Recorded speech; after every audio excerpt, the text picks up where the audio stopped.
नमस्कार good evening all friends. आज आम आरंभ करवा प्रीपोजिशन ऑफ टाइम। क्यों क्यों शब्द गुड़ी को नहीं प्रीपोजिशन टाइम गठन होती आगे जानिबा तापर को यूज बाबद को जीवा।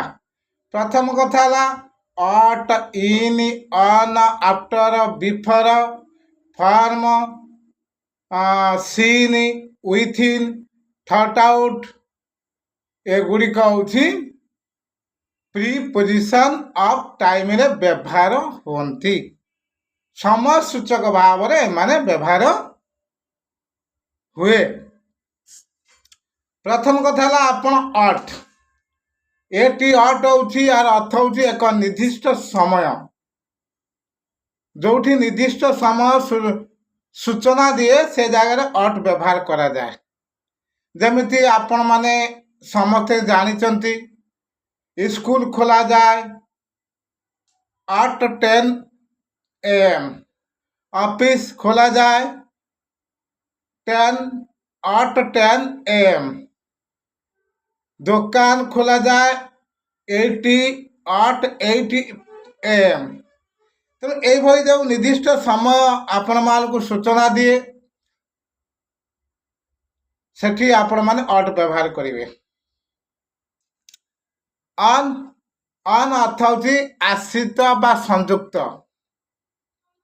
जेते बेले कौनसी वस्तु जदि ऊपर अंश को सूचना दे थाए ताले से जगह आपण अन व्यवहार करेंगे।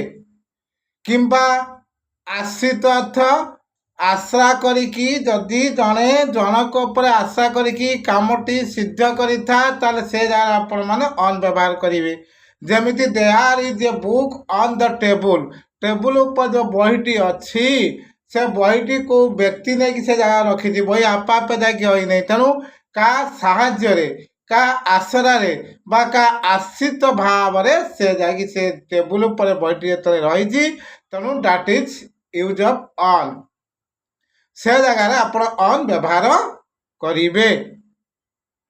इन कौन सी आभ्यंतरीण भीतर अंश को भीतर अंश जदि किसी सूचना देउथा से जगह इन व्यवहार करेंगे।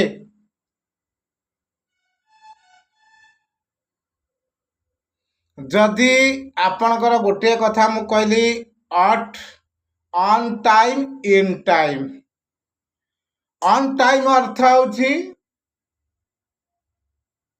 ऑन टाइम अर्थ है ठीक समय रे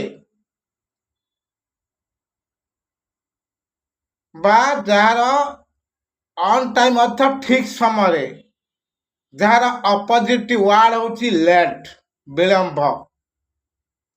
इन टाइम यार अर्थ सुन एनफ यथेष्ट शीघ्र जार अपोजिट वर्ड हूँ टू लेट।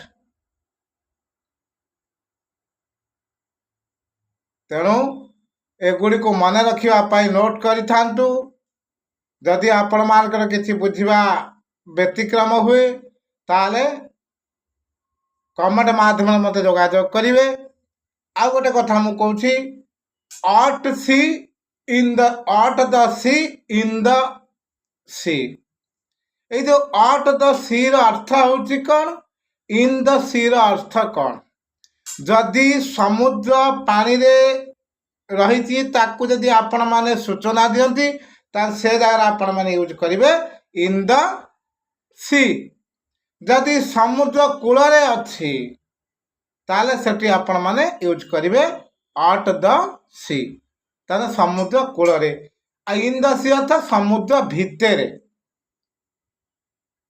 तो आपण मानकू अट इन ऑन व्यवहार कहीदेली। आउ जदि किसी अधिक जानापी चाहती मत कमेंट बॉक्स रे कमेंट करेंगे मु संपूर्ण भाव में विवरणी देवी।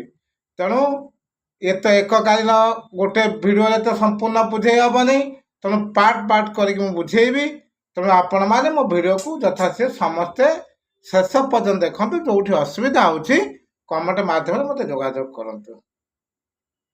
जदि ये वीडियोटी आपण मानक भल लगी था लाइक कमेंट करेंगे आउ अन्य मान शिक्षा पाई ଭିଡ଼ିଓଟିକୁ ସେୟାର କରିବେ। ରହୁଛି। ଜୟ ଜଗନ୍ନାଥ। ନମସ୍କାର।